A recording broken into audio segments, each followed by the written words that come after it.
Today on OCD Space, we are talking about how you are making connections. That's right, you heard me correctly, making connections. We're going to look at these connections that you might be making as part of your OCD and see if we can question those assumptions a little bit and see if there's a different way to go about thinking and living. Now, if you guys are liking these videos, please be sure to like and subscribe. And with that out of the way, let's get started.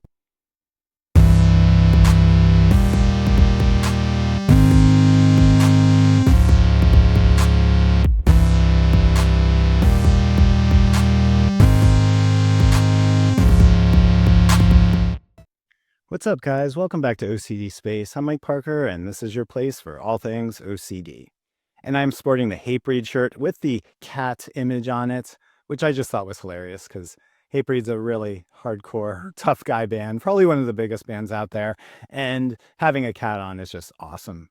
That being said, Hatebreed is an interesting band because a lot of their lyrics have this pretty deep mental health component to it, theme to it. And Jamie Just has been pretty open about his struggles with depression. So really interesting lyrics. If you're looking for an interesting band out there, check them out. Your mileage will vary. They're very heavy, but the lyrics are really interesting. So anyway, on to today's topic. Let's talk about how when you have OCD and you've got an obsession and you've got this theme and you've got this doubt and this preoccupation, that you're basically on high alert and you're doing a lot of thinking. And this leads you to make all sorts of connections. And so what ends up happening is these connections are actively getting made because you're kind of worried about something. And then they start to feel real. They start to feel like evidence of your doubt or your fear.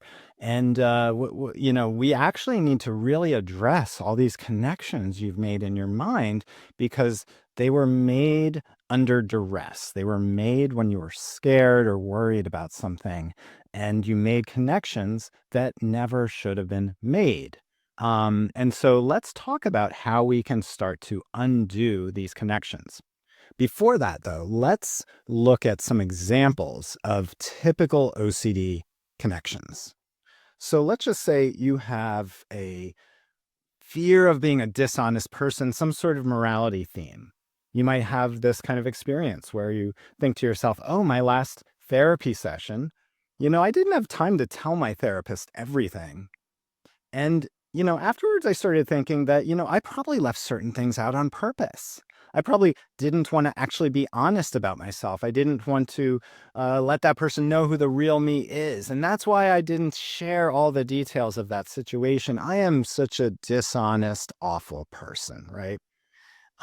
Typical kind of connections. And we're going to notice with these connections, it's like everything leads to the obsession. That is the conclusion that gets drawn over and over and over. This thing happens, and of course it's because of my obsession, right? And those are those connections that are being made over and over again.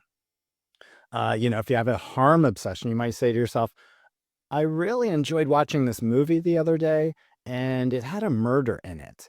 And, why did I enjoy that movie so much? It must be because of that bloodlust I have inside of me. I'm such a violent person. I'm such a scary, out of control person. Of course I liked that movie. That must be the reason why. If you're worried about being a lazy person in some way, you might say, I walked by this homeless person on the street the other day. And, as I walked by, I imagined myself being homeless on the street. And this is making me think, God, I am such a lazy person. It's so clear that I just want to quit my job and not work and leave my family and not do anything anymore. I'm just, faking it all. This is just a facade. I am deep down just this extremely lazy person because I walked by this person on the street and imagined myself in their position. That's the connection I'm making. With a sexual obsession, I just had this intrusive thought about this taboo topic. And you know what? Right after that, I noticed I had a feeling. What was that feeling? Did that image cause me to have that feeling? I think that feeling was desire or excitement. This must be more evidence of, that I've got this taboo fetish. I've got to get under control. This is very typical active thinking that we're going to see with OCD.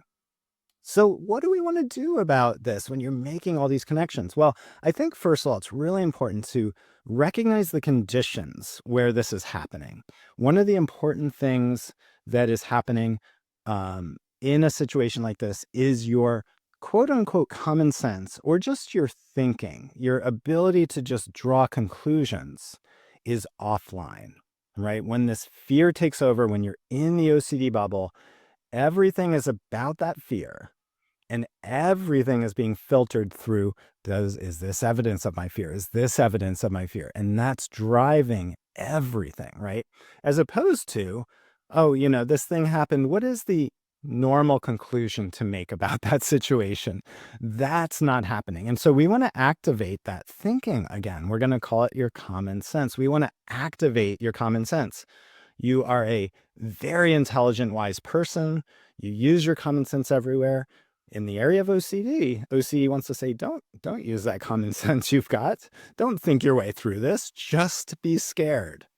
So let's look at, how we could actually think about these kind of situations with just some very reasonable conclusions, right? So that idea of like, why didn't I tell my therapist everything? Maybe I'm a dishonest person, right? Getting absorbed in that. Well, let's think about other conclusions we could draw. You didn't tell your therapist everything because you've only got 50 minutes, 50 to 60 minutes in your therapy session, right? And your therapist talks too much. We all talk too much. So you didn't get enough time to share that. And if the situation would have been differently and the therapist may have just even been aware there was more information and encouraged you, you would have easily shared. So we want to notice that these conclusions are just always going to that broken record obsession. I'm bad. I'm at fault. This is what's going on here. That harm obsession. Why did you enjoy that movie with the murder in it? Because it was entertainment. A lot of people, in fact, made that movie for it to be as entertaining, gripping, and on the edge of your seat as possible. That is exactly why you enjoyed that movie. Murder was a part of it, and you're allowed to still enjoy it, right? As did millions of people. So notice that's a common sense conclusion that would just be like, yeah, that doubt is completely irrelevant to me. Why would it be thinking about being a dangerous person? Of course I enjoyed the movie. And yeah, it had murder in it, but it was a good movie. OC doesn't want you to make those conclusions.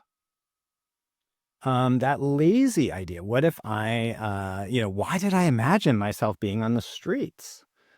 Well, I mean, there's a pretty easy answer to that because it's interesting to imagine yourself in different situations, right? You could even say that's our empathy. We even try to imagine ourselves being other people sometimes. It's an interesting exercise and part of what makes us explore interact with different people and even, have that experience of thinking what it would be like to be them for the purposes of just broadening our experience and having a deeper experience in life. So no, it's not because you actually really want to be on the streets, right? And then the sexual obsession. I just had a taboo image pop in my mind, and then I had a feeling. What's going on here?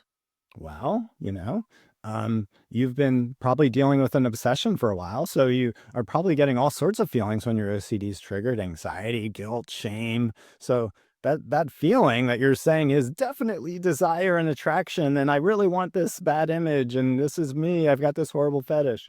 Who knows what that feeling is? It's a mess of OCD feelings for one.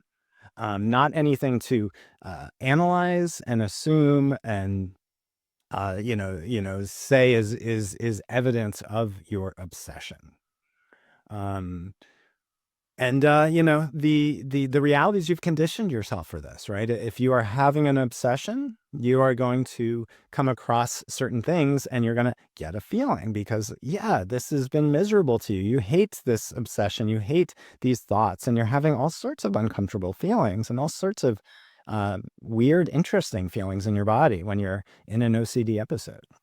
So, this is the sort of common sense conclusion we can draw about the connection between a dangerous image or a taboo image and a feeling that occurs. Um, so, that's a little example of just recognizing that when you activate your thinking again, and you may need to do this with the help of a therapist, and this takes time and repetition, but you can start to see, wow, like I have just been a broken record going in this one direction all the time. I'm making these connections that aren't even there. And there's actually this part of my brain that if I activate it again and I trust it and I truly allow myself to just dismiss possibilities and draw these common sense conclusions, that is going to help me get over this obsession. So activate the thinking, guys. Are you someone interested in inference-based cognitive behavioral therapy for OCD? Well, I have 2 trainings available online, one for clinicians and a self-help course for people with OCD. If you're interested, check them out on my website, icbttrainingonline.com. I also want to just point out that it can be really helpful to notice that you can make connections about anything you want, and they can be absolutely wild. And the OCD assumptions are wild, even though in the area of your obsession, you're not going to see what a stretch it is, right? You're going to be very absorbed in it. But if you hear about someone else's obsession, you're like, wow, that's quite a stretch. And then if someone hears about your obsession, you're like, wow, how'd you get there, right? But we can do this with just thinking about some crazy examples here. And I'll just throw one out just to see, just to exemplify how OCD thinking works. So if we were to think about food preferences, I don't like mushrooms. But you know what? I noticed some saliva in my mouth when I was near mushrooms at lunch in a restaurant today. And so I started to ask myself, was I salivating because that person was eating mushrooms over there, or was I salivating because I have pizza in front of me? Maybe it was the mushrooms, because maybe I actually really do like mushrooms, and this saliva appears to be the evidence of that. And then, I got hungry later in the day, and I noticed that when I got hungry, I actually had a memory of lunch, and I thought about the mushrooms again. And I wonder if that's why I got hungry later in the day. Even though I ate French fries, I also had the mushrooms in my mind. And so I actually think I really like mushrooms, even though I always assumed I didn't like mushrooms, and I really don't like mushrooms, right?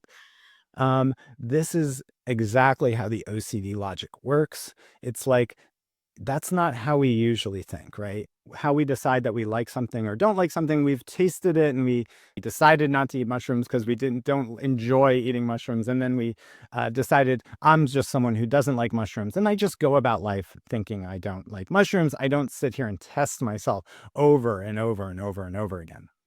And so we're looking at that as the answer, right? When you're asking yourself, do I or don't I? Or, is this evidence of this? Why did I have this feeling? Why did I have this urge? You're absorbed in something. And our goal is to start the day assuming the opposite and go set a life goal of assuming the opposite, because the only answer in life is to go back to assuming that the obsession is irrelevant and not happening and not anything that you need to concern yourself with anymore. We want to set that as the goal.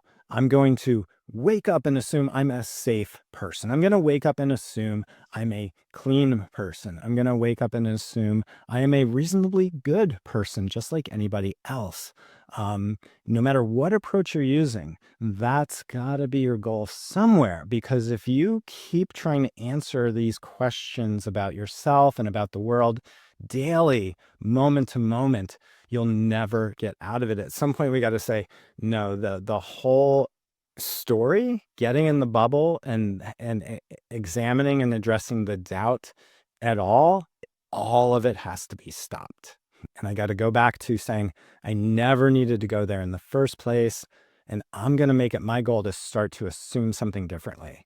That's going to be a journey, right? You're going to work on that in therapy, and you're going to work on that over the weeks and months and years, and eventually get to that place where that is back to where you're assuming the opposite again, but making sure that you're aware that that has to be the goal. So anyway, hope this video has been helpful to you all. Until next time, guys, take care and trust yourselves.